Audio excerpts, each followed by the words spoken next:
Are you broke and can't afford a professional software like Photoshop to make your thumbnails? Not to worry, in this video, I'll be showing you how you can make professional thumbnails like these in Canva. But before I show you how to make them, I need to run you through some simple elements. When making a thumbnail, you don't need to make it severely complicated. For example, have a look at these. They are all simple and effective. So when a viewer is scrolling, it will catch their eye because it's so simple. But that's not the only way to make them stand out. You need to use contrasting colors.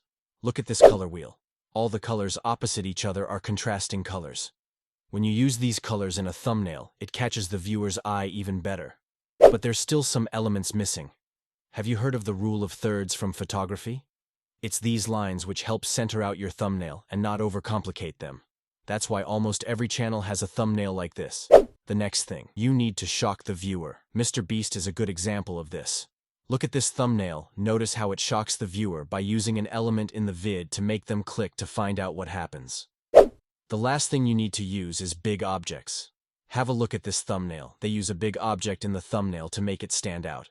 And of course, big things always get attention. You've probably heard people say that you don't need to reinvent the wheel. And I kind of agree with that, but to an extent. If you find a thumbnail like this and you put your logo on there, you may think you're smart.